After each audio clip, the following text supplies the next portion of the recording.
होगी। अज्ञानी जीव क्या करते हैं, तो ये सारा संसार जो है, संसार को ये भोग दृष्टि से देखते हैं, और जो ज्ञानी होते हैं ये क्या देखते हैं, ये भगवत दृष्टि से देखते हैं।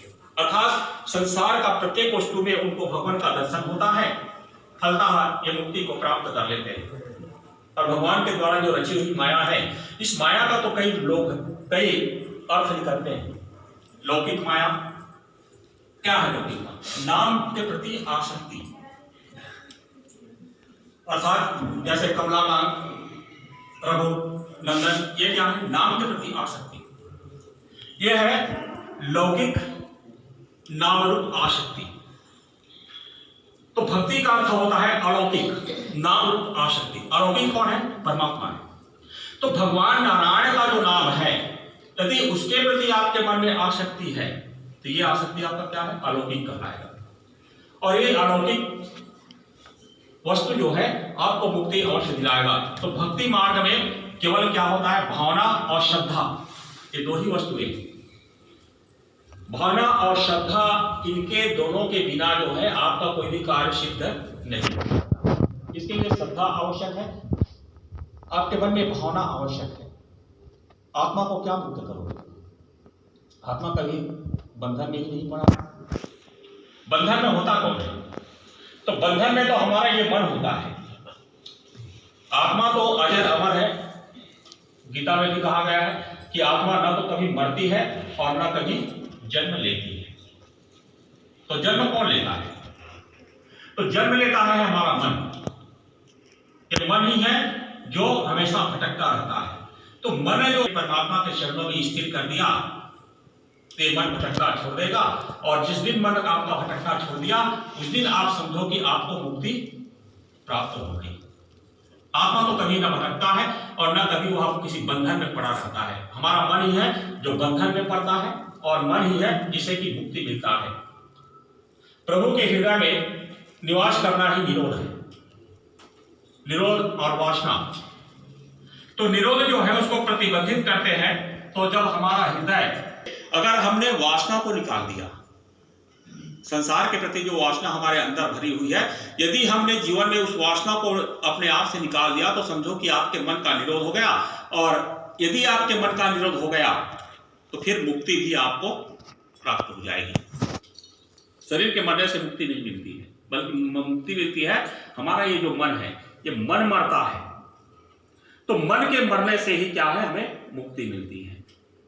इसके लिए आवश्यक है कि मन को आप मारो। जब तक हमारा मन मरेगा नहीं, तब तक हमें मुक्ति नहीं मिलेगा। पूर्व जन्म का जो शरीर होता है, ये शरीर तो मर जाता है, परंतु जो हमारा मन होता है, ये मन क्या होता है? जो नया शरीर हमको प्राप्त होता है, जो नए शरीर में हम जाकर के जन्म लेते हैं, उसमें ये हमारा पूर्व जन्म का मन साथ में आता है। तो हमें ऐसा प्रयत्न करना है कि हमारा जो मन है, ये चाहे जैसा भी हो, उस मन को मारना है। जीवात्मा मन के साथ जाता है और मन के साथ ही इस संसार में आता है। तो शरीर की अपेक्षा मन जो है, उस मन की चिंता मनुष्य को अधिक करनी चाहिए। मरने के उपरांत यदि कोई हमारे साथ में जाता है तो हमारा मन ही हमारे साथ जाता है। पति पत्नी, धन संपत्ति, माता पिता, पुत्र, परिवार, इनमें से कोई भी हमारा साथ नहीं जाता है। जब हमारा प्राण निकल जाता है तो हमारे साथ केवल हमारा मन जाता है। तो मरने के बाद जितने परिवार हैं, धन है, संपत्ति है, ये सब के सब तो यही रह जाता है, परंतु इस मन को संग चलना पड़ता है और अन्य शब्द की ओर आकर्षित आसक्ति कम करके क्या करें? तो यदि आपको मुक्ति प्राप्त है तो मन जो है, उस मन की चिंता आप अधिक करें। यदि कोई संसारिक वस्तु बिगड़ जाए, खो जाए, तो दूसरा तो मिल सकता है, परंतु यदि हमारा मन बिगड़ जाए तो मन के बिगड़ने के उपरांत कोई दूसरा मन हमको नहीं मिलने वाला है। मन हमेशा एक ही मिलता है, ये बाजार में नहीं मिल पाएगा। संसार की वस्तुएं तो मिल जाती है, परंतु मन जो है ये मिलता नहीं है। मन को साथ में चलना है तो मन को हमेशा संभाले। वैसे भी गीता जी में भगवान ने कहा है कि मनःषष्ठानि इंद्रियाणि प्रकृति स्थानी कर्षति अधिष्ठायाम मनस्यायाम विषया अनुसेवते। जीवों में बसा हुआ मेरा अंश क्या है?